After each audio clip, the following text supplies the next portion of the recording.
everyone to this 30-something session of the Architecture and Society series. I think it's the 34th. And it's very nice to see that there is a very big crowd. I mean, considering our normal turnout. It's much better than before. We have been trying to popularize the event through the good offices of Epistle Communications. And they are, I think, doing a great job because I think people are getting the message. Sorry? Today's talk is by Aarti Dhingra, who is a young architect. It's kind of needless to say young because looking at her you can tell.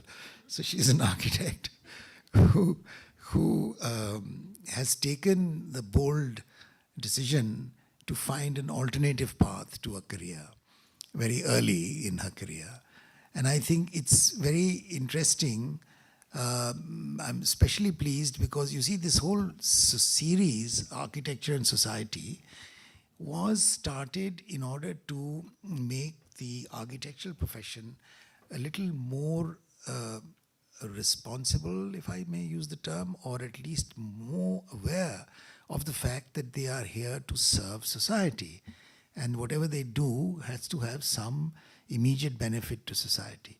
It's a very difficult kind of message to give to professional people nowadays who are very highly specialized and who are experts and tend to forget that normal people actually really require their help. And so anyway, we've done 30 odd talks on this theme. But Aarti's case, I think, is very special because when she started, Greha, which is the organization which is doing these talks, Aarti worked with Greha and in fact promoted the cause for quite a while, many months. And after that, she then took on this, made this decision to do her practice, to further her career in a different manner, slightly different manner from what is normally being done. And so it's particularly interesting for me personally to hear what she has to say and to sort of get some whiff of the kind of world that she is now inhabiting, which I think is I think it's a wonderful message for young architects everywhere. But let's see, we see before we go too far. So Aarti, will you begin? You'll stand and talk? Okay, great. Good evening, everyone. Thank you, sir, for inviting me to be part of the Architecture and Society series. And I would also like to thank all my friends and professors and everybody present here for attending it. So when sir asked me to come and talk here about what I'm doing in Kumaon, I was totally clueless about what I could talk about. For the longest time, I couldn't really come up with a topic. So then I decided, as the title of this talk suggests, Notes from an Alternative Journey, to take you through a journey of my experiences from living and working in rural Kumaon. Some of you have seen my posts on Instagram and have been wondering where I've been and what I've been up to. Most of the comments and messages that I get say, wow, I'm so jealous of you. The place looks like heaven. And but so Instagram only shows the rosy side of the picture, but there are so many stories that comprise the rosy pictures. So I'm going to share some of those challenges and instances that make up those stories. So this place where I live is a small village called Satoli. It is about 35 kilometers from Almora, which is the nearest town. This is Almora. It is 70 kilometers from Haldwani, which is the nearest city. And it is about 15 kilometers from Mukteshwar, which is the nearest tourist destination. So many villages are adjacent to each other and flow into each other, making it a bunch of interconnected, scattered houses scattered on a hilly terrain. The area has three main NGOs. Chirag, which is the oldest one, which primarily works on livelihoods and education. Then there is Arohi, which has established a hospital there in the area. and it offers healthcare facilities to remote villages by conducting medical camps there. They also work on livelihoods and education. Then there is Alap, which is the newest one, and sorry, this is a photo of the school at Arohi. Then there is Alap, which is the newest one, and their primary focus is the forest of the Himalayas. So most of the population is rural, and because of these three NGOs, there is some amount of urban population there as well, which has settled in the place. So that explains the broad context of the place. Now, mostly these days, a lot of urban people are trending to purchase land in the hills to buy their dream mountain home. Land is affordable there, and probably everyone knows by now that Delhi is going to choke sooner rather than later, and who doesn't want to have a foot in the hills, right? So this is a bit like a video from the place.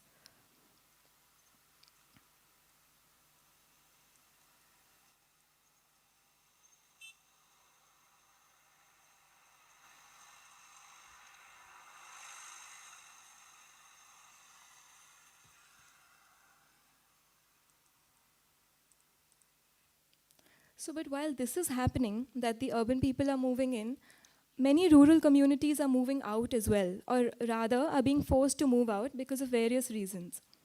And because of this influx of urban people into the area, the place is now a cluster of villages which is undergoing rapid construction activities. And the reason I got there was also because I was posted at the building construction site of one such project. So I was posted at the site architect for a building construction site.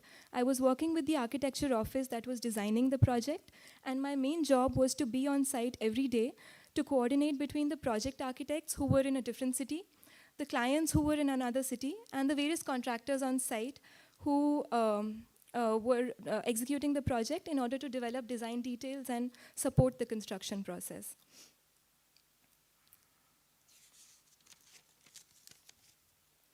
So my experience at site was quite unique in the sense that I learned carpentry, I worked with natural materials, understood various tools and the tectonic details of building, which architecture school doesn't really offer.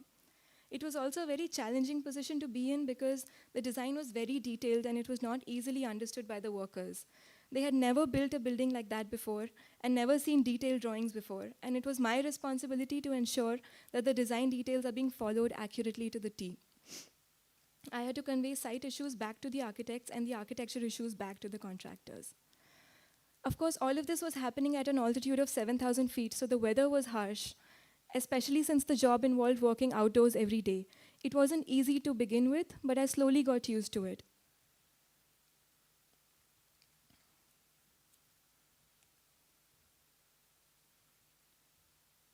So these are a couple of pictures from the site.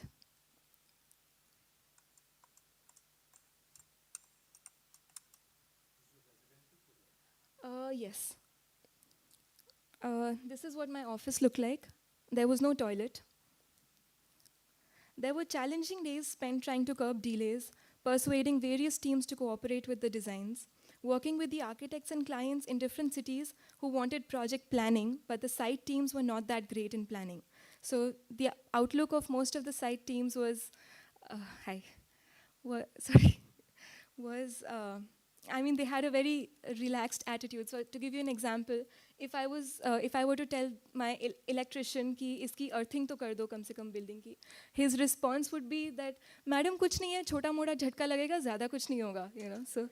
So to working with those people at site and having a boss and a client who were really detail oriented was quite challenging. So logic doesn't work in the mountains. That was one learning. And trying hard to not let any unforeseen events happen, especially with little prior experience in this domain. Ensuring the right things in the right location at the right time, cooperating with sudden, unforeseen, and panic-creating events, and working with the limitations of the topography and the climate. I think I can boil down the challenges into 3 main points. The first one is, not kidding. I think Murphy must have forgotten to add an asterisk while he was writing this fact, that this is always true in the case of a building construction site. Whatever could possibly remotely go wrong does always somehow manage to go wrong, always. So I'll give you an example. Sorry. So I'll give you an example. We were supposed to construct a sewage treatment tank, and it was a simple underground tank. And I had issued the details to the contractor, and I had gone to Delhi for a couple of days. And when I returned, there were 2 tanks instead of 1. And for the longest time, I could not figure out. I could not figure out why are there 2 tanks instead of 1. And I asked the contractor. So, him being a formidable patriarchal creature, he scoffed at me and said, "Go see the drawing for yourself." So I did, and the drawing just had 1 tank. So I couldn't decode it. What just happened? And then it struck me. This is the drawing. It shows a longitudinal section and a transverse section. The only possible thing that could have happened was that he read both these 2 separate sections as 2 separate tanks. So, well, now we had 2 tanks instead of 1. I'm saying this casually right now, but back then when it was happening, I was pulling my hair off. This brings me to my second point, communication, drawings, and empathy. As I was the main point of communication in the project, it was crucial for me to communicate with immense clarity so that absolutely no loopholes can be later misread into. The other interesting experience was being on the receiving end of drawings. So mostly as architects, we're always on the other side of the drawing board, making those drawings, but when you read them in order to build something, it is important to be able to know what all material you need and how exactly to build it. And that drawing in the previous example, there was nothing wrong with this drawing in any way. It was drawn by a structural engineer with absolutely correct information, but the way it got misinterpreted gives us something to think about. So also I put empathy along with communication because I feel that in such a role, to understand communication, you need to have the ability to put yourself in different people's shoes. You need to know why the architect might have made those decisions and also why the contractor will sulk when asked to execute them and what the client's response might be. The latest point, the challenge, and you all saw this coming, is gender and age. There were of course logistical issues such as the lack of a toilet at site. The nearest toilet was a basic Indian WC, which was about a 10-minute uphill climb away. And since I was the only female at the site amongst 40 male workers, I was the only one impacted. Then there were of course other deep-rooted issues such as not accepting authority. The contractor was a 65-year-old man, and there was absolutely no chance he was going to take a 25-year-old female issuing instructions at site. It was a very patriarchal setup and tough to get through. Every time I instructed him to make changes, he would not agree to me and rather call the client to confirm whether those changes need to be actually made or not. This made my job very challenging. The basic power and authority I required to carry forward with my tasks was being undermined in so many ways. I try to sometimes find funny workarounds to it, like if there would be a situation where the contractor is insisting and unwilling to change because of his pride, but architecturally we feel that the other option is better. In order to prove a point, I would actually ask all the masons what they felt. And the masons, being craftspeople, are mostly more sensitive to aesthetic and material details. And they would always, although very hesitatingly, take my side, and majority would win. Of course, there were harder times when but the only way to work around it was through courage and a fair amount of hard work to prove my technical capabilities. I think if the project had a formal structure where one could sign off decisions, it would have helped. So to put everything on record is important at the site.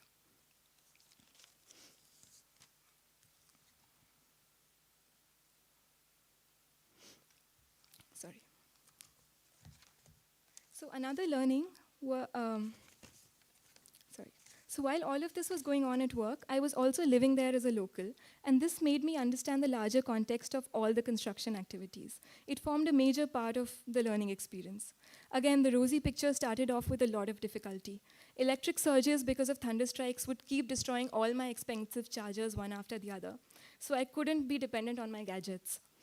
Even it was tough to get past human insecurities and judgments of some of the locals to find decent accommodation and get some acceptance, only to be later accepted by insects and pests as well and get terrible attacks of fleas and bed bugs. The nearest vegetable market was in Almora, and some nights I used to go hungry because of that. Despite all these challenges, it wasn't really possible to live in a silo, isolated. One can do that in the city, but here I was slowly becoming part of the local community. Like it or not, you couldn't avoid it. I was gradually experiencing the changing seasons, got invited to Kumaoni festivals and celebrations, began to develop relationships with local people, made friends, lived in homestays, and began to understand how they live and how this ecosystem works. Most of their challenges and stories made up the direct context for all these construction activities taking place and the architecture as well. To give you an idea of that, let me bring the Kumaoni household life to center stage. A typical day in the Kumaoni household involves the woman tending to the cows in the morning. Then she cooks a meal for the entire family. Then she goes to the farm to work, also fetches water, fetches oak leaves for the cows, pine wood for burning in the angitis and chulas, and comes back and cooks again. If they don't collect wood and pine cones in the spring, then they won't be able to burn wood in the winter because they need to burn dried wood in the winter. So it's almost like squirrels, like they're automatically so rooted in nature, and you have to think about tomorrow, what's going to happen next year. So they are nature. The men sometimes work as masons, laborers, or run shops or work at local NGOs. If not, then they sometimes help the women with the household work. Some of them do not do much work and only get drunk in the evening and beat their wives. Most of the work is done by women, including most of the physical labor. Pahari women are really strong. If they work as paid labor, then they do all of their household activities plus their daily labor work. But they get paid lesser than men as daily laborers. The only exception to their work is when they are menstruating, because then they are not allowed to enter the kitchen.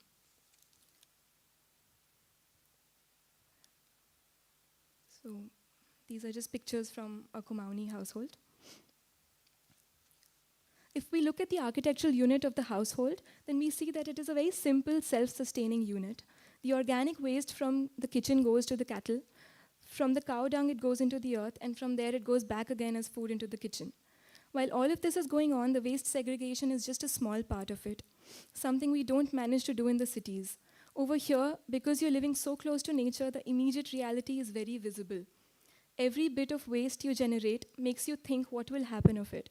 The place doesn't blur your vision by offering imagined realities like the city does.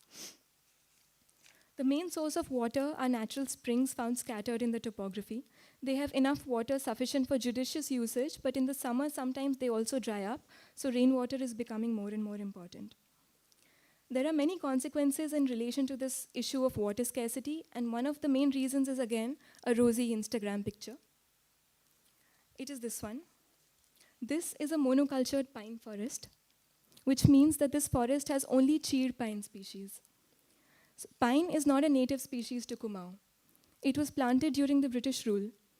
Indigenous species like kafal, oak, rhododendron, etc. fix the soil and maintain the moisture contents and nutrients in the soil, keeping it fertile. Whereas pine is an invasive species. It dominates, does not let the indigenous species grow. It also degrades the soil, depletes the groundwater, and is a major role player in the forest fires. So pine is an invasive species, and it dominates, does not let the indigenous native species grow. It also degrades the soil, depletes the groundwater, and is a major role player in the forest fires.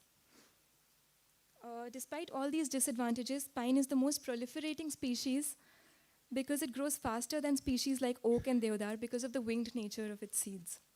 It is used primarily for its commercial value as timber in the construction industry, and the resin of the pine, what we call lisa in Hindi, is one of the important industrial ingredients for making turpentine oil, paint, etc.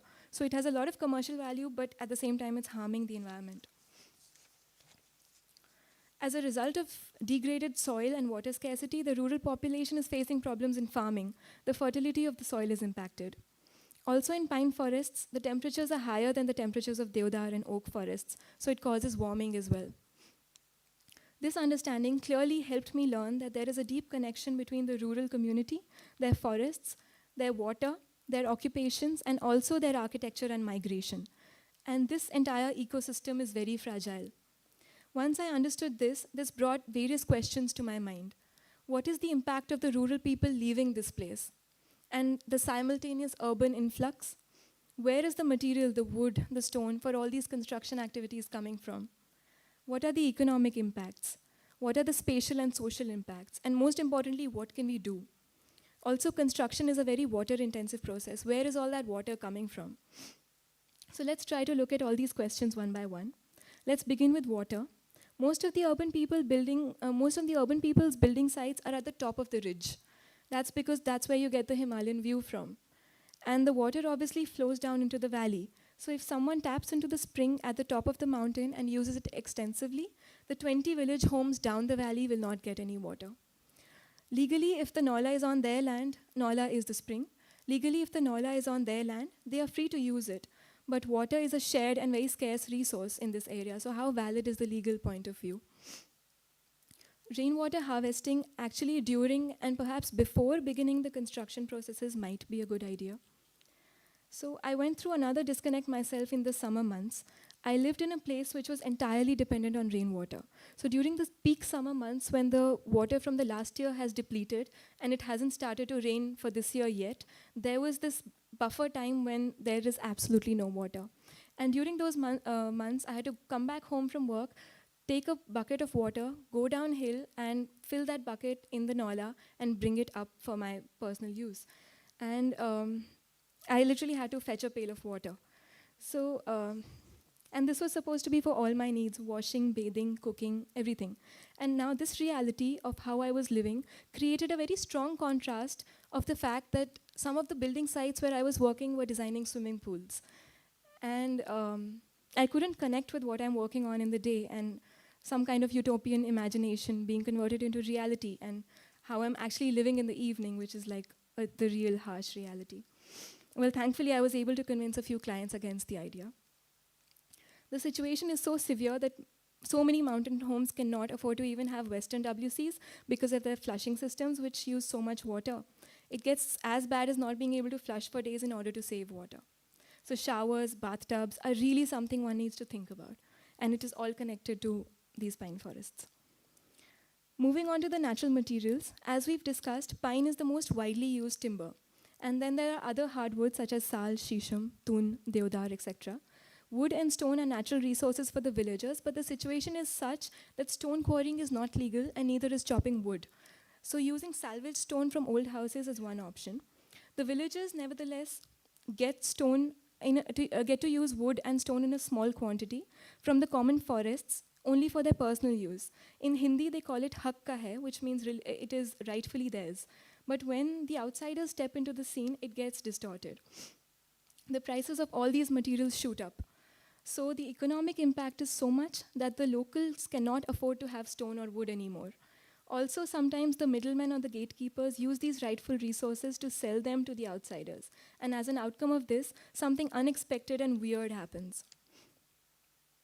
The outside homes are built of stone and wood and have slate roofs, but the local homes are built of concrete and brick, whereas you'd expect the opposite. And this is RCC without any structural or earthquake guidelines. So what they really know how to build, what was really theirs, and they had been building for generations, is actually gradually shifting away from them. And this is also depriving them of something very basic, which is beauty. This shift is also related to a lack of ownership now in their natural resources. If the community forests are burning down their forests, if the community forests are burning down in forest fires, it is no more their forest. A lot of people have stopped caring. And forest fires are real. Everyone knows about them, but nobody really wants to talk about them. They're destroying the forest and a lot of important biological activity in the topsoil of the earth. This brings me to highlight the work of an important NGO which is working in the area, that's ALAP. And unfortunately, Shiba could not make it here today. But so an interesting thing which ALAP is doing is that instead of working on forestry through detours, they're actually working on forestry by growing forests. And they've figured out a method which is a Japanese scientific method developed by Dr. Akira Miyawaki. It's called the Miyawaki Technique. In the Miyawaki Technique, they figure out what are the actual native species of the area, and they plant sample saplings of a particular age, which form an interconnected root network underground. And it actually becomes like a community of trees which supports each other, gives each other the required nutrients, and grows much faster and much taller and much denser, like an actual native forest. So the rural people are moving out because farming is not working out for them. Most of the soil is degraded, water scarcity is real, and there's havoc created by monkeys and wild boars, which again is a result of an unbalanced ecosystem. Foxes and other species that feed on those monkeys have become rare. Anyway, most people move out to find better employment in the city, and this makes me wonder, how are our cities accommodating these people's interests? The rural people have so much value, indigenous wisdom, which comes from living in harmony with nature, and now they are displaced into a society which lacks nature. What is happening to that wealth of knowledge and wisdom? Is it just getting dissolved and lost? As they leave the place, they are also leaving the old structures that they inhabited. These structures have a lot of architectural wisdom. I had the opportunity of living in an old home for about a year. This is a restored Kumaoni hut. It was originally a cow shed, called goat in Hindi. It was adopted and restored by Shiba Sen, the founder and CEO of ALAP, the organization that works on the forests of the Himalayas. And living here made me understand how sound and wise old architecture is.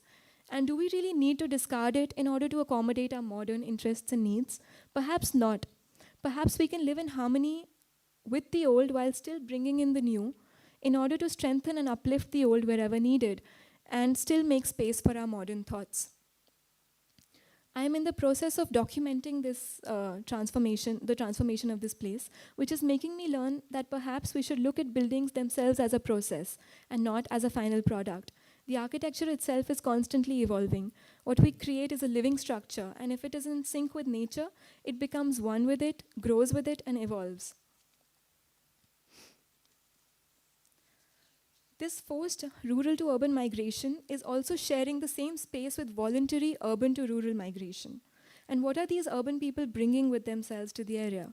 They're not usually farming, and they don't tend to cattle. So definitely the circularity in the connection that we previously saw in the Kumaoni household is evolving and changing. But what is it changing to? Or is the intention just to exploit? Are these people actually genuinely adding any value to the people and the place of this region? Or is the intention just to exploit the resources and make easy profit? As urban people, we unfortunately are mostly not living in harmony with nature.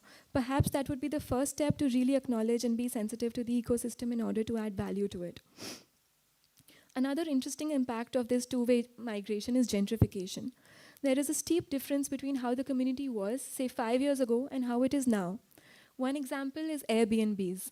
With this gentrification, Airbnbs have taken so much space in the area that there is hardly any space for the local renting community. And this is what exactly happened in New York and San Francisco as well. For the longest time, I wasn't able to find a place to rent because everyone just told me they prefer to give it on Airbnb. Just about a couple of years ago, you could rent a room with a warm, welcoming Pahari family for like 1,000 rupees a month.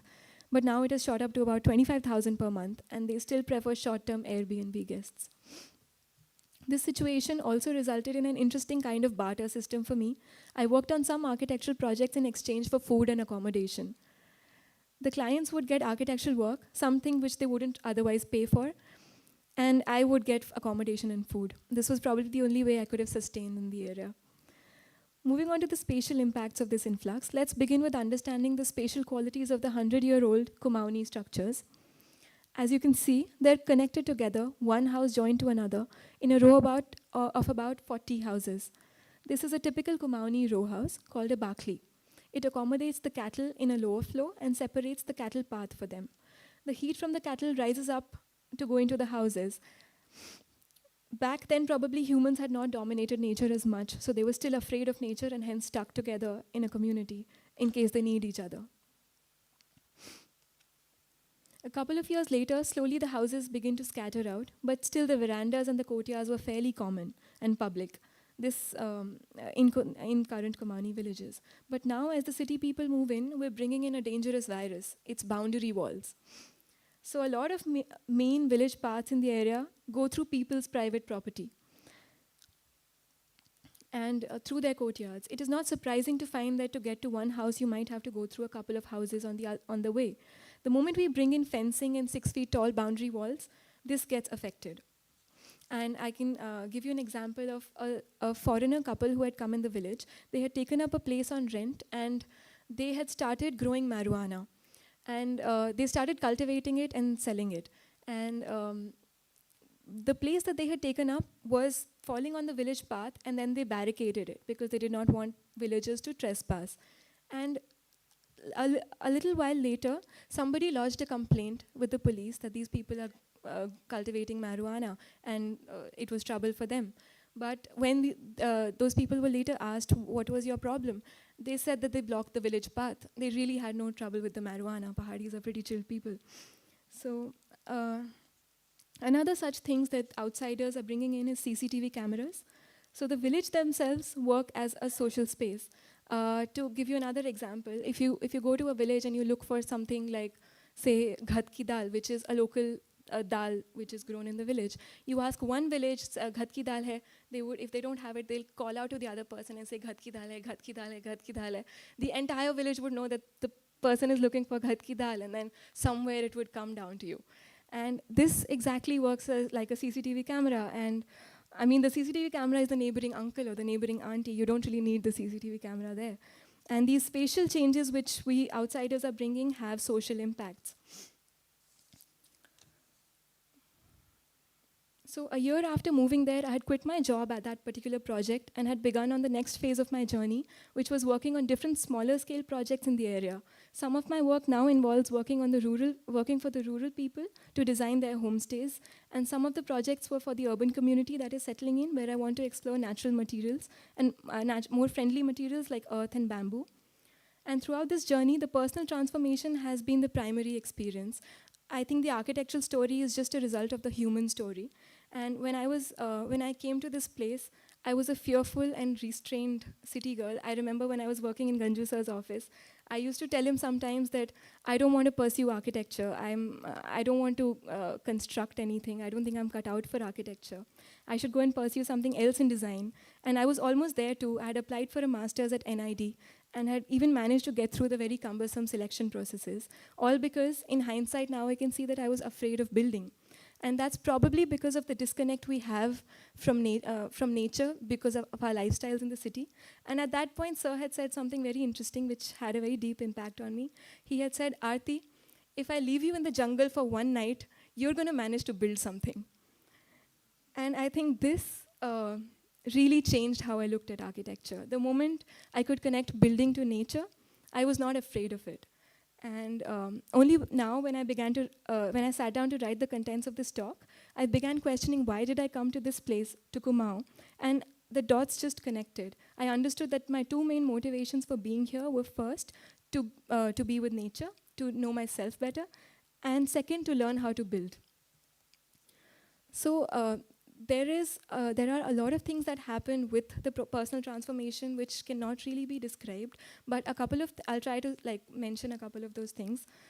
So when we were designing these mud cottages at the Himalayan writing retreat, the craftsman way of working was so intuitive that he used to feel the mud and he used to say that whether this can go a single story or a double story.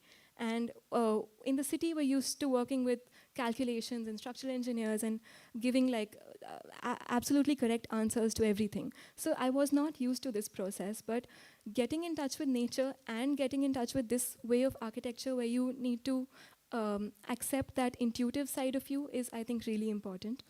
It is a very human, feeling-based process which is somehow died in city life today. We need to connect to that other side. Another thing was a perspective on new materials. In the city, we really consider mud as dirt. But in the mountains, it is a form of cleansing and renewal.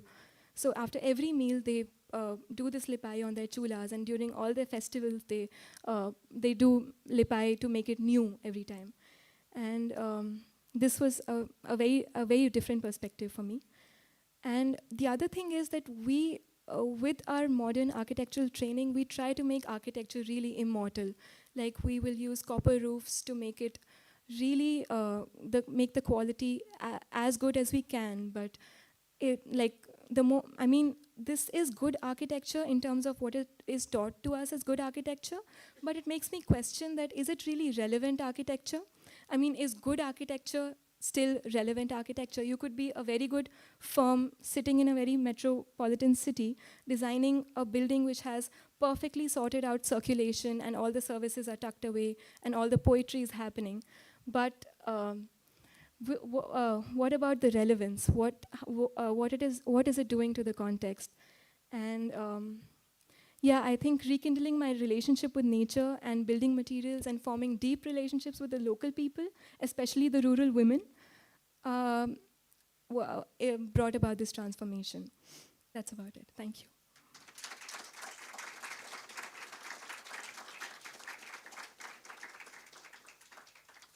How long have you been there? 1.5 years.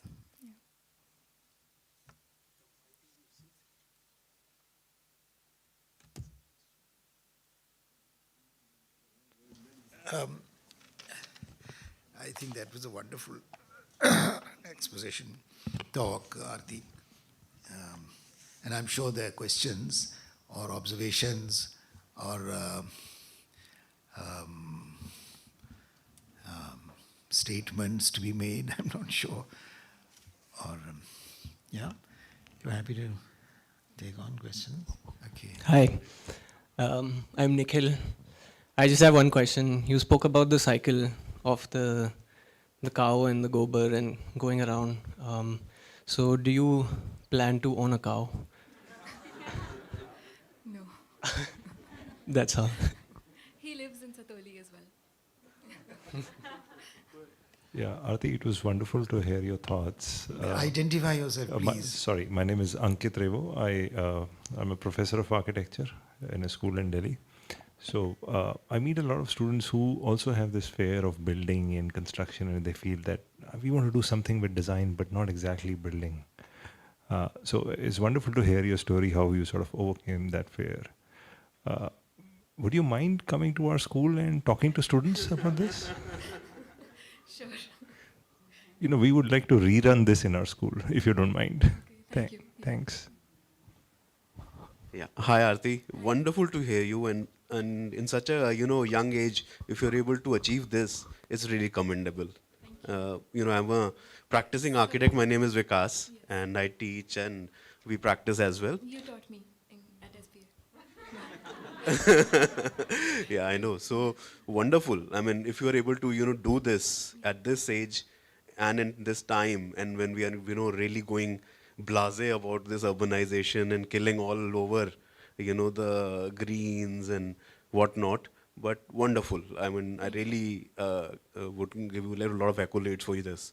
But what I want to understand from you, how was your journey when you started to work with the community, and what were the challenges that you faced, because that could have gone very negative as well. So I think I had fairly set the ground, because when I was there in the place, I didn't begin working with the community. I was working on a commercial project.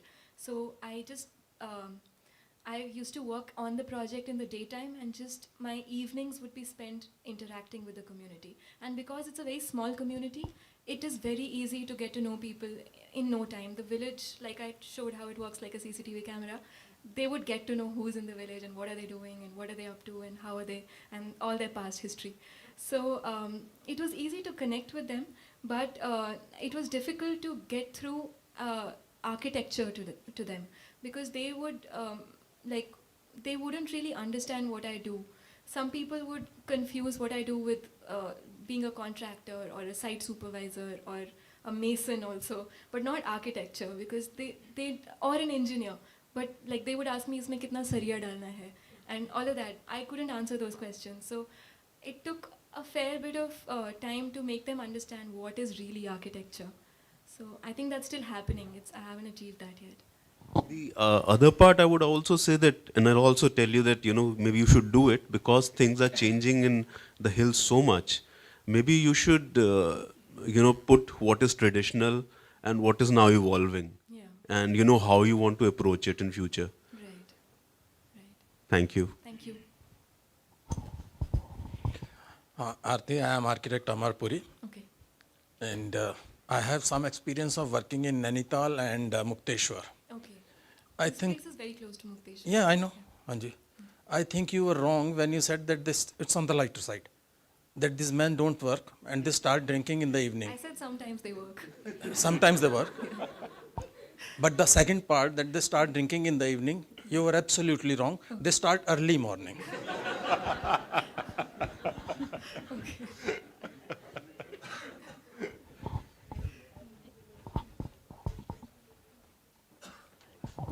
Hi, I'm Virendra, Hello. architect. Yeah, hi, Aarti. There was a certain lightness about your presentation. I don't think age matters so much, but I think you're so into the subject that you are able to express your connect to nature very well through your speech. My congratulations on that. Thank you very much. But how is the urbanization that is rapidly taking over Satoli and the entire Himalayan range? How do you see the urbanization being reoriented by your activity? Do you see that your activity, which is based on a very ancient economical system, because you're working in a predominantly agricultural domain, and this domain is gradually disappearing, right? Because economies are taken over that are more to do with trading, more to do with exploitation, like you rightly said, and more with making everything man or human oriented, man oriented. And you're working therefore in a realm which is trying to somehow reclaim which is ancient. How do you see your activities progressing in dealing with people who are native? Because I know it, and you know also that in Sonapani, Ashish and his wife, both of them, Deepa, I think Deepa is her name, she's trying to engage many women in working with more urban ideas like making handicraft or making bags, tailoring certain other things, to allow them a emancipation from the traditional bondage, traditional economies. So we are moving from, by the process of emancipation, we are moving away from traditional systems which are sustaining a certain architecture, a certain culture, into something that is even export oriented, right? You're familiar with that, which has a plus point, of course. Women are getting more free from the bondage of their husbands or their family. Many widows, many divorcees are able to, and I think that's what modern urban economy is about. I'm not glorifying that, don't misunderstand me, but I think there is a price for modernization, and you are really at the threshold because you have chosen a area, a location which is still very, as I said, very ancient, but at the threshold of modernization. So how do you see to integrate your wisdom and understanding of the rural culture in view of the urbanization? Do you think you are affecting it strongly? Do you think also that you can integrate this modernization of economies in your rural approach with the cows? And that's how I understand. It was a little joke, but I think the cow culture will cease sometime. It will become a strong, efficient cow culture. It is not an individual who holds a cow under his garage, whatever, under his shed, but there will be 100 cows then. There would be somebody from Delhi moving in, he buys all the cows, and you have a very different economy happening. So from this little minuscule molecular economy to a larger urbanized understanding of economies, how do you handle that? I think that's a very challenging question, and that's true. That I mean, a lot. I still feel that to support those modern economies, you still need a lot of ancient wisdom, because the modern people coming from the city would not be able to just execute that simply. Even Ashish and Deepa require rural women to, support what they're doing over there. So it is important to respect that ancient wisdom. Like I said, in terms of architecture, bring in the modern strengths and strengthen that what is there. But at the same time, I think it's important to rekindle that relationship with nature, because I think the answer lies in that. So, like, I mean, the rural people are losing their relationship with nature because they're losing ownership with their, say, cows because of farming, and farming because of forests. And bringing in forests is something we all can do, whether we're modern, whether we're ancient. I think we can just, like, really bring in forests. So, probably forests is the answer. Virinder, that was a very good answer. Okay, I am Sabbi Sachi. I teach sociology in Jamia Millia Islamia. I have a curiosity, and maybe that curiosity is a question for you. I've done a lot of work in forests, and so I really appreciate the fact that the touch of the mud is so perfect that they can tell you whether it's going to take you 2 stories or 3 stories. But at the same time, you say you want to take architecture to this society. My question is, why do you want to take architecture to this society? Maybe. Yeah, probably the society knows better. No.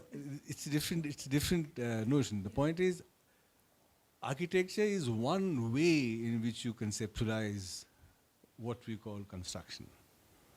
Maybe there is something else there which is not architecture, but which is a different way of looking at materials and construction. And the clue that you give us is the touch of the mud is going to tell them how many floors it will go. And if you want to convert this into architecture, you're doing a lot of harm. You are actually taking them away from a very, very organic way of looking at things. So maybe you should resist from bringing architecture to the society. Maybe you should explore what else do they know like this. You know, for example, in the places that I have stayed, from seeing, they can gauge what kind of structures can be made. You see, I was very fascinated for documenting how does a mason actually look at the construction process when the architects don't give them drawings. That kind of perception, that kind of intelligibility is not architecture. I think the vernacular is important because it does not have architecture as a notion. Okay. And maybe you should not take architecture to that society. Well, my perspective was that me being an architect, what can I learn from their wisdom? Like, I don't want to take it away from them, but I want that, like, I want to connect with my intuitive side. And perfect. So I would suggest that you should be an apprentice to this man and find out how does he get that sensibility, yes. The touch of earth can tell him how high it will go. Yes. I think that is the training that you need to do. Yes. And for that you need to throw away architecture as a construct, otherwise you will not be able to do it. I think, Sachi, your question presumes a definition of architecture which is currently available in the schools of architecture and which Aarti is also an heir to. I mean, that's the legacy she carries. And I found it, if I may, very interesting throughout your talk that the things that you were putting before us were actually questioning what is architecture. And I think probably your question has to do with that, rather than, you see, we presume that we understand and we have a certain definition of architecture, which we, offer to our students. And I think Aarti's experience to me was interesting because it questioned that. I just want to give you one other instance from your talk. What you call CCTVs, maybe that whole mode of communication is the basis of conceptualizing a landscape. And so when you conceptualize a landscape, you are doing it through sound and not through terrain, right? And how does that feed into designing the kind of habitats that they make? Is possibly a way of looking at things how they make there. Yes. I mean, I'm saying this from my experiences in other places. They do something like this. I mean, they have to make construction so that this throw of voice is not hindered anywhere. For example, the path that you said it had to be that way, right? So the sense of a lot of things will change if you keep those little observations in mind and try and see how actually habitations actually work. Yes, this is just a loud thought on it. Yeah. Okay. Hi, I'm Henry Phantom. I teach, I run a practice. I work in Almora as well, so I've actually been to sites she's been working on. So during that exchange between Virendra and her, there was a slight, there's a slight misconception that urban people, as she was talking about, are only urban people from Delhi who are migrating there, or places like that, which is actually not the case in in many situations. There are a lot of people in Kumaon and in that area who are actually coming back, and that brings another whole other twist to what the whole notion of aspiration. And I actually work with a client who has this notion of emancipation, of teaching people what good architecture is. He's living in California and he's trying to bring good architecture to Almora. And so you're caught between, oh, there are not like two realities, you know, there's these multiple realities. And how do you make people value an architecture which is their own, okay, when they're actually valuing the architecture of people who are not the urban Delhi architecture is what they look at, whereas the people who are going from here are looking at that which was already there. How do you make people start valuing their own architecture is probably another very big question which starts sort of hanging in the middle of these two realities. And it becomes very problematic. And when I actually saw what Aarti was doing, I was fascinated because I've been practicing for, I wouldn't like to say it now, but 15 years, and I have not had the guts to do what she's doing. It takes tremendous guts to throw away everything you're accustomed to a practice, to this very systemized way of doing things, and actually question your own relevance, if I can put it like that. She's questioning the validity of being an architect. She's not questioning the validity of architecture, actually. And I don't know, I mean, I'm just saying that out loud because I find it very, very strong, powerful, and gutsy to do. I haven't been able to do it, so I'm. And can I say that you were the reason that I'm here? Because when I graduated out of college, I got placed into this multinational company called Atkins, who have designed this Burj Al Arab. And then I went to Henry and said, what should I do? And then he told me that if you go there, you're just going to work there for some time and then you're just going to get married, have kids, never understand what architecture is. Henry? And then that made me come to Ganju sir and work in.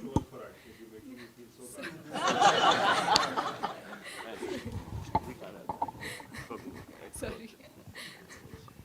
No, well, I'm just saying that you're the starting point of the journey.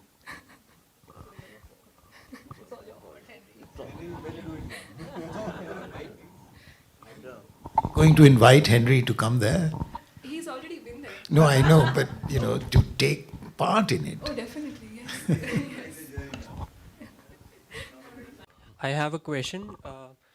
Lately, I've been coming across a lot of advertisement for volunteer tourism programs. So these programs, they charge you a fee, particular fee, and they have a particular set of people who go and build mud houses in a lot of villages. And having worked there for a lot of time, I think you must have come across such organizations.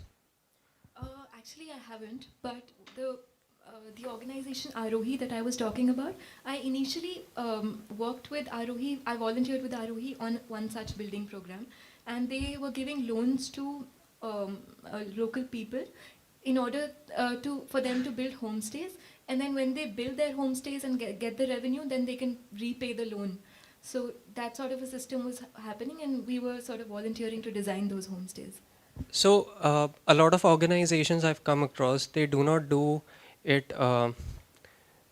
They promote themselves as a self-sustaining business that's mostly promoting tourism in the area for economic generation. So how truthful are these organizations in their intent? I'm not talking about Arohi in this case because it's doing a lot of landscape work also. So that's pretty evident they are quite truthful in their intent. but most of the organizations you might have heard about. So how beneficial are these? I can't comment on how truthful those organizations are because I don't know those organizations. But probably, yeah, I mean, it actually depends on what they are making. Like if they are making something which is actually meaningful and going to be used by the community and adds value to it, then probably that's truthful. But if not, then probably not. I don't know. Yeah.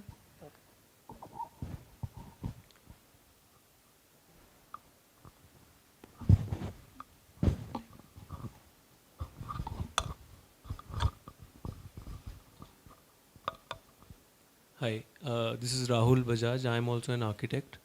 And continuing from where Nitin left, I guess, we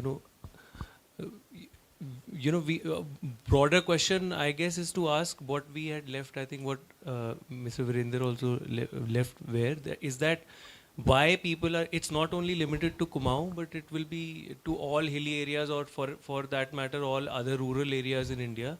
Is that why people choose to go that route? Is there something more fundamental which we can give to them, which was answered by some people with skill set trainings or other things? Was that why they choose to go that route? Is that meaning move to the mountains? Move to that newer construction route, or choose that building methodology of using these so-called modern construction, say saria and concrete and brick. It's faster, it's cheaper, it's more convenient. So like then, Henry would like to say then it is actually giving value to them. It is a value because this will it's short-term value. No. How do you say that? Because if the old construction would have been giving them enough value, they will. It's an automatic process in nature. Human being is an intelligent being. So why that human being is choosing that other route, and how we can, whether those things have enough value, or we can make them understand. So we need to ask those questions. I think it's lack of guidance again. Okay. Lack of guidance at the ground level. More RPs and more people like this come at the ground level, and then this information can circulate. Can I come in on that? So, way back in 2003, I was still in college, and I had the good fortune of working with Professor Agnihotri. Some of you will probably know who he is, or know of what he did. And so we were looking at post-earthquake reconstruction in Uttarakashi and areas like that 10 years after um, the Uttarakashi earthquake of 1992, where there was tremendous devastation in the area. And we found two very interesting findings in 10 years, that after 10 years when we went back. One was that villages that were predominantly vernacular suffered very little damage. The other was that in places where concrete and cement had come in, there was almost 100% mortality. This was pointing towards two things. That one is concrete is very dangerous if in the wrong hands. And the other thing it was pointing at was that there's a very strong cartel of cement and steel industries that pushes very strongly for these materials to be used and ensures that governments and policies and development agencies push their agenda of steel and concrete. It's not about it's more pakka or it's less pakka. It is that these are very monetizable products. They are huge industries, huge networks. It's like, why is there no higher tax for the second car in Delhi or in India? Car companies don't want it. It's not because it's bad for the environment. So there are huge people and interests that do not let these things happen and push for steel where you don't need steel, push for concrete where concrete should not be there. Yeah. We have glass everywhere. Why do we have Leeds rated glass everywhere? It's a question. We don't answer those questions because they are very inconvenient questions to ask. Not big. It's got. And then they big. I mean, and then there are these fictitious aspirations built up behind them, that a pakka ghar is this. So it's not entirely so simple. You know, the answers are not entirely so simple. They're not entirely architectural either. The answers are sometimes very removed, far removed from your architectural intent. Yeah, I think So- that's why I just wanted to raise that as an open-ended argument, because those are the questions we will need to ask to address those issues.